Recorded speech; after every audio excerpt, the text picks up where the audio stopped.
foofu laay xaar. très bien alors Cheikh Omar Talla yow it bëgg nañu am sa lecture ci la déclaration du président Macky Sall en tout cas plateau bi wane na ne ku ci nekk amee nga ci sa lecture bu ñu commencé ci Ablaye Mbow jàpp na ne mbir mi dafa nuancé ba léegi te effectivement président waxagul ne xaajul maanaam mbir mi jaarul ci digg bi ndax sénégalais yi am na ñu nga xam te ni doxuñu ci ay nuancé ak nii nii non moom da ngay jaar ci digg bi ne damay wala duma alors yow ban lecture. lecture moom dafay. ah day. xam nga réew mi waxtaan fi dafa jafe. parce que mës naa def émission Ndoumbelane ak ku ma mag ma bàyyi sax yëkkati yenn kàddu yi. man nag sama wax du neex. am na ñoo xamante ni li ñuy wax sax gëmuñu ko. parce que wax am na ñoo xam dañuy wax xool ñoom ci seen bëgg-bëgg. wala xool ñoom ci seen intérêt. ak i avantage wala xool ñoom ca lañu far. man damay bëgg rek am constance. c'est-à-dire gisuma fenn foo xamante ni war na fa jaar ba mën a am mandat boobu muy saako loolu laa gëm aussi et je le dis. bon sax bi ma ko waxee nee na ma xaw ma moom journaliste xaw ma international Paris alors ma ci laa ko tontu woon ne ko rajo Oxygène bi xam nga sama collège fa la jàkkoor sud laa jàngee Sem Tidiane ci sunu animateur réglé woon foofu. Après on nous sort des experts à 2 balles. Après on nous sort Ismaïla Madior Fall. Je te donne une anecdote. Moi j'ai été à la fac de droit. bugguma woon tardé cours magistral Ismaïla Madior Fall. Ah oui. Je vais lui rappeler ça. oto bu rouge la yoroon su ma juumulee. daf ma doon jaral ma teel a dem parfois du ma sax ndékki. pour ñëw taa mu ngi ñu jox cours état fédéral. quand Ismaïla t'expliquer c'est-à-dire xam-xam bi mais gis nga amal xam-xam bu gën a rëy ci àdduna mais xam-xam bu àndul ak maandu day indi problème da nga teg benn vidéo Adama Faye xaw ma ko c'est quelqu'un que je respecte beaucoup parce que peut-être ñenn ñi mën nañ am lecture ni dafay gêner ça sert mais pour man en termes de conviction ou d'idée ou de pensée chacun peut mën na xalaat bu kii sama papa la wala dara pour man c'est un homme libre. Et puis il est resté cohérent. ba pare élection locale yi il s'est battu à Grand Yoff voilà toujours mis à côté mu dem wut yoonu boppam donc loolu sañ-sañam la kenn du ko tere. soo reetee keneen di nga ne naa xool kii sama goro la wala et cetera après nit ñi mën nañ ko interpréter mais il faudra lui reconnaître que. il est quand même courageux. il a le courage de ses idées te wax na ko. après nag ku mu neex mën nga interpréter. certains te diront waaw dafa mer d'autres te diront waaw dafa bëgg réew mi et cetera ça dépend. mais ku nekk accès mais c'est quelqu'un que je respecte ci li nga xamante ni moom mooy taxawaayam. beneen bi yàlla dafa def. dañ fi nekk ci benn situation bu ñu indiwaat en 2011 les gens se battaient contre 3e mandat et cetera damay bëgg bu may wax ma koy argumenter di ko teg parce que ku may dégg nga xam ne li may wax am naa fu ma ko teg Abdoulaye Wade bi mu ñëw Sénégal constitution bi mu fi fekk mooy bu 1963 on peut faire l'historique si vous voulez Senghor Mamadou Dia après on a eu la crise de 62 Abdoulaye Wade bi muy ñëw bi muy defar constitution bi boobu la ñuy doog a def ci constitution au Sénégal nombre de mandats yi ñu bindoon ci constitution boobu ñu ne la durée du mandat est de 5 ans et est renouvelable une seule fois ñu am lu ñuy wax article transitoire maanaam benn article boo xam ne dafay leeral benn situation article boobu xam nga lu ñu ci bindoon le président en fonction exerce son mandat jusqu'à son terme. Toutes les autres dispositions de la présente constitution lui seront applicables maanaam président bi fi nekk day def mandat ba mu jeex constitution bu bees bi doog a ngàllu ci kawam loolu 2001 mooy situation Wade. par contre Macky Sall bi mu ñëw dafay fekk déjà bi muy falu nombre de mandat bi fekk na ko fi ba pare. du su may wax. Macky moo jël engagement toog wax na ko wala wax ko demul Paris wax ko. ne c'est clair moom mënul am lu weesu ñaari mandat d'ailleurs bind na ko la moo tax ñu choisir les mots nul mooy lan mais nobody kenn maanaam kenn du njoogu affaire dama tur boobu daf maa neex du Salif Zé du kenn du président sortant di ko bëgg a nekk du ko mës a nekk nul ne peut exercer plus de 2 mandats yamuñu ci de lu tax ñu indi consécutif. Les mots ont été choisis de manière précise et claire. Maintenant, chacun va avoir son interprétation. Gis nga alxuraan bi yàlla su ko protégé wul woon bàyyi ko noonu da nga gis mandikat bu wëlbati alxuraan boppam sàcc bu wëlbati alxuraan boppam ku nekk nga lewal yow li nga bëgg a lewal. La vérité elle est claire et sans équivoque. Maintenant après j'ai pas besoin de déclaration de Macky Sall parce que moi j'avais vu venir. Je l'ai toujours dit. am na waxuma le silence parle mais les actes qu'il a eu à poser. montre suffisamment que justement ñu ngi. que ci tànk boobu la nekk quels sont ces actes. ñëpp ñi nga xam ne dañu taxaw ne Macky waru am 3e mandat yan bi day dal seen kaw. ku jóg def meeting d'investiture Macky yaa ñu doy Macky sunu candidat Macky 2024 ñu dóor la décret bi wàcc sa kaw nga am promo. yamu ci acte yu muy posé parce que bu fekkoon Macky su dafay politique.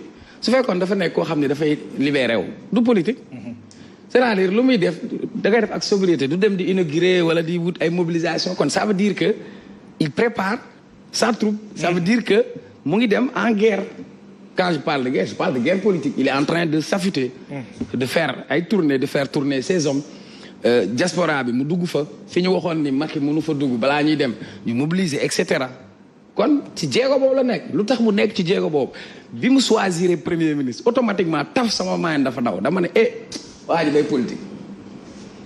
parce que Mimi Touré am nay ambition peut-être ligne am day nekk koo xamante ni am na lu mu bëgg mu dem jëlee Amadou Ba avant muy jëlee Amadou Ba Macky Sall xooju ko fi woon bañ fàtte Amadou Ba voilà.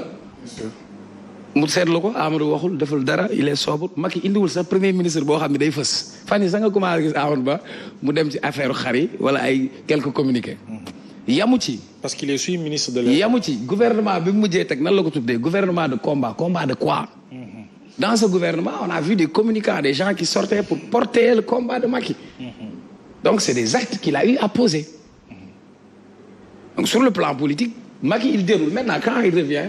Aïssata Tall Sall déggoon naa fii lan la waxoon xaw ma c'est un problème xaw ma mathématique xaw ma juridique moi je l'adorais cette dame je l'adorais pour plusieurs raisons mais du ma ci bëgg a avancer parce que gars yi ni ñuy wëlbatikoo dañuy piano si sunu maan maintenant moi je m'adresse à mon grand frère le président du Sénégal.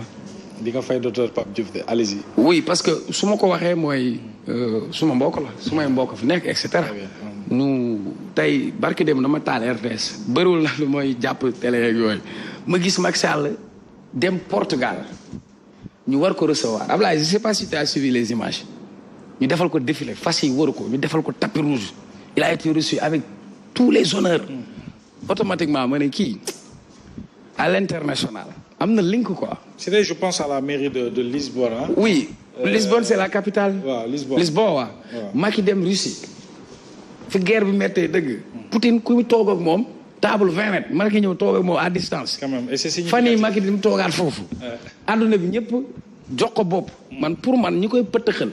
naa ko na dem forcer 3e mandat na dugg si. ils sont en train de vouloir lui faire passer par la petite porte. alors que Macky Sall tey. man ci man boobu depuis Kofi Annan. may ne xale may dégg Boutros Ghali xaw ma woon tur bee ma neexoon mais tey moi j'ai vu le secrétaire général des Nations Unies à Macky. pour man tey. au niveau international. mais pourquoi pas. Macky tey il devrait songer. il a du boulot à organiser des élections démocratiques. des élections inclusives. libres et transparentes moom. tey au niveau international l'Afrique a besoin d'être plus présent. mais comme am na link boobu. wax fa dëgg sa yàlla.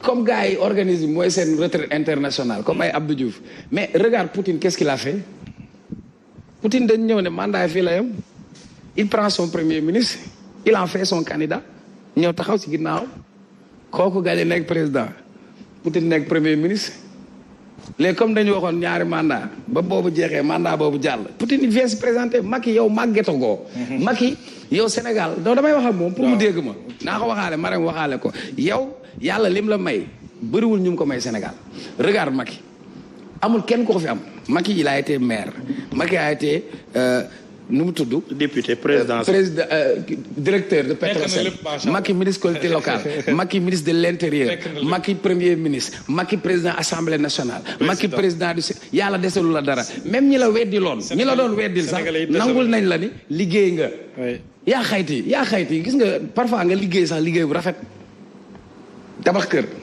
nga tabax ko comme Bamba nga jox ko sa kër mu tabax ko mu dem ba si buntu kër gi au lieu mu def fa karo yu baax mu def si ay carreau douce yàq liggéey ba. duma maçon de. léegi nag man comme affaire 3e mandat dama see wax non xoolal sincèrement.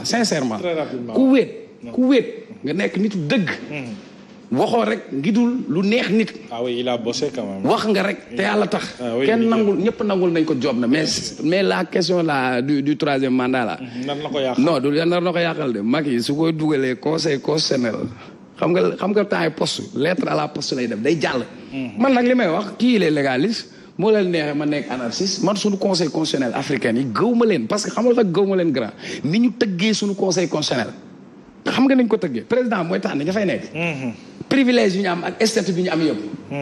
ñun mënuñu respecter lu dul constitution mooy charte nday réew mi mais est-ce que ñii respecté nañ constitution bi soo waxee ñu ne la respecter les institutions est-ce que les institutions ñi koy incarner respecté nañ ko est-ce que jox nañ ko respectabilité. La vérité je vais le dire en pulaar.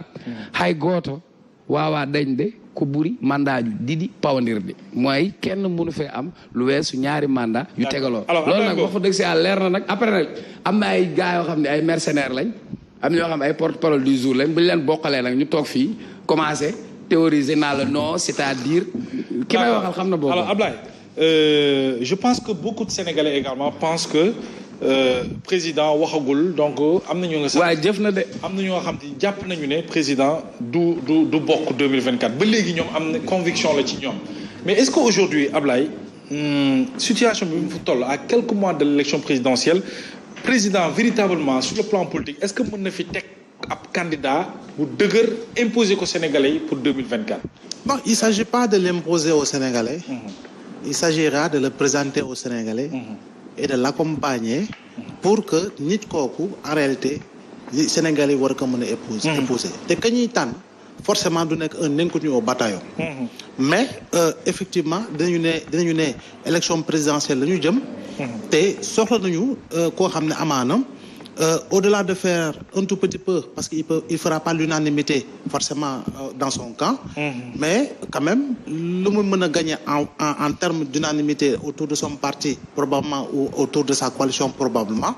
dina may Sénégalais yoo xam ne sax dina ne au moins le président nous a proposé quelqu'un boo xam ne xëy na mën na ko accompagner. te loolu ça peut créer un capital sympathie autour de la personne. parce que en réalité ak fi ñu toll non si ça peut créer un capital sympathie. parce que encore une fois gis nga méthodologie. en termes véritablement d'utilisation de l'acquis politique. ok de l'expérience politique. dafa am loo xam ne forcément dina am loo xam ne lu ñu koy jural la. xam nga dooñu naan ñu sunu tropique non c'est-à-dire que non ce n'est plus possible à 8 mois non je dis encore une fois en 8 mois en moins de 8 mois encore une fois. au Sénégal fi ñu toll nii effectivement mën nga bamax nit léegi nag profil bi moo di kan parce que profil yi amoon solo yëpp biir APR ak biir Benno boo xool toutes les têtes qui dépassaient ont été guillotinées parce que président moom bëggul woon en réalité les têtes émergentes yoo xam ne dañ doon penser non bu yàggee la dualité au sommet day am toutes les têtes ont été coupées maintenant têtes yi fi nekk dañ leen di tudd des noms reviennent sur la table mais les noms là c'est des noms yoo xam ne qui sont. Adama Faye a proposé par exemple quelqu'un comme Aly Ngouille Ndiaye. waaw Aly Ngouille Ndiaye Aly Ngouille Ndiaye ce n'est pas la première fois. ñu tudd ko parce que Aly Ngouille dañ tudd nañ ko ba pare ku ñu tudd rek wax nañu fi nga xam ne am nga fa fort. parce que Aly Ngouille tudd nañ ko pourquoi parce que respecter quoi qu'on puisse dire. mais également tànk gi mu am biir Touba. ak link bi mu am au niveau des familles religieuses au Sénégal. tudd nañ fi Amadou Ba quoi qu'on puisse dire c'est un président fiable quoi qu'on puisse dire c'est un politiquement correct quoi qu'on puisse dire am na expérience am na jaar-jaar donc am na loo xam ne xëy na moom buñ ko bëmaxee lay ànd ak moom dina mën a am lu mu xam ne da koy jaay en termes de continuité mais également en termes de projet de société toujours en référence ak li nga xam ne moom la ñu teg muy plan Sénégal émergent tudd nañ fi ki nga xam moo di Abdoulaye Daouda Diallo. Oui, Abdoulaye Daouda Diallo, parce que on considère que c'est l'un des plus fidèles parmi les plus fidèles au président Macky Sall. Maintenant, le discours, est-ce que ça peut tenir par rapport ak ñi mën ko tudd loolu yëpp tamit c'est à revoir. tudd nañ fi jamono ji lu bees Mamadou Moustapha Ba. l'actuel ministre des Finances. Bien sûr. Et quoi qu'on puisse dire boo xam ne am na jaar-jaar am na foo xam ne aujourd'hui ñu ko fay séentu si li nga xam ni dañuy jàpp ni en réalité c'est un ministre boo xam ne dem na assemblée wax na il a été l'un des rares ministres boo xam ne ku jéggi sax daluñu ci kawam. mais il s'agit d'être le président de la République du Sénégal. Non, bien sûr. Politiquement parlant aussi, il faut je dissèque toujours, tout simplement les profils. Tout à fait. Parce que je dissèque les profils rek. Tout à fait. néew ma ñoom ñooy gën wala ñoom ñooy ñëw raw ñëpp yu rappi ñëpp déedéet. Je dissèque les profils rek. Profil yooyu yëpp dama ne en réalité c'est des profils c'est pour dire rek que c'est des profils présidentiables. Présidentiable. Tout à fait. xam nga nag un profil présidentiable ak le profil qui va gagner. du man maa la koy wax. parce que à l'heure où nous parlons tey jii nii soo ma nee kan mooy gagner élection présidentielle. mais je peux pas jouer au saltige de Malango. véritablement sur le plateau mais mun naa la wax ñii jiitu nañu par rapport ak ñii 3 yi ñoo jiitu 4e bi ak 5e bi ñii la 7e bi 8e bi kii la. mun naa ko def classification. compte tenu des réalités politiques actuellement. yoo xam ne ñu koy dund depuis plusieurs mois. mais je dis encore une fois que man en réalité c'est par rapport à la morale de l'histoire. moo tax ma ne la morale de l'histoire nous interdit aujourd'hui de dire oui à une probable 3e candidature. La morale de l'histoire. Et au Sénégal, qu'on le veuille ou non, nous n'avons pas besoin de watariser le débat politique. Passez-moi l'expression. Nous n'avons pas besoin de watariser le débat politique par rapport à ce qui a été en Côte d'Ivoire récemment, à ce 2e quinquennat de la 3e République comme de la 2e République. On n'en a pas besoin parce que l'image de la démocratie sénégalaise n'est pas celle-là de la Côte d'Ivoire. Encore une fois, parce que Côte d'Ivoire, il a gouverné jusqu'à sa mort, alors que le Sénégal n'a pas cette tradition-là. Même si nous avons eu un parti dirigé pendant 40 ans, mais au moins on a eu sur les 40 ans 2 présidents. 2 présidents à partir d'Abdou Diouf en 83, aux élections générales de 83, dans 2000, on est parti en tout cas à des élections. Maintenant, quoi qu'il en soit, le président Macky Sall, acte les posé. Acte, encore une fois, quel que soit l'acte politique qu'il a posé et quel que soit nous que en réalité, interprétation dina wouté, dina bari, mais je dis encore une fois, par rapport à la morale de l'histoire, président Macky Sall, en réalité, warta meuna bokk ci nga xamné tay dañuy wara meuna deugal 3e candidature parce que Mohamed 2011-2012 xexum 3e candidature Abdoulaye Wade jural na Sénégal fukki bakkan ak ñent yo xamné rotna les gens ont tendance à l'oublier té damay dégg souvent nit ñu né Barthélémy Diaz wax na fi président Macky Sall que ni warta mën na dem 3e candidature mais ñaari propos yi bokkul par rapport aux 2 personnalités. Barthélémy Diaz c'est le maire de Dakar. Tay nous sommes là jeudi. Demain demain vendredi après la mosquée aucun Dakarois ne sortira de sa maison. Ndax am maak yow duñu génn naan caay. Président Macky Sall. Demain vendredi aucun Dakarois ne sortira après la prière kenn du génn parce que sañ-sañ boobu moom la ko yàlla jagleel. Et j'aime cet exemple là. Voilà moom la ko yàlla jagleel et on peut en citer d'autres exemples. Maintenant léegi libre à celui qui veut défendre la 3e candidature de défendre la 3e candidature mais à une condition de pouvoir apporter li nga xam ne mooy les éléments d'appréciation pertinents et objectifs. Parce que il ne s'agit pas de savoir si le problème juridique, on ne saurait le dépasser. Le problème juridique subsiste, existe et continuera d'exister parce que mi ngi ci biir charte nday réew mi. Xam nga aujourd'hui le problème si on le dit, écoute, c'est le discours qui voudrait que l'on fasse croire que en réalité l'aspect juridique est dépassé. L'aspect juridique ne saurait être dépassé parce que le professeur Ismaïla Madior Fall wax na ko nee na 2 millions de cartes membres APR bu ñu ko jaayee ça veut dire que légitimer na la candidature, la 3e candidature du président Macky Sall. Mais écoute, c'est un aspect purement, je dis, qui perd toute son éloquence par rapport au discours, par rapport à la réalité des faits. Parce que c'est comme on dit aujourd'hui,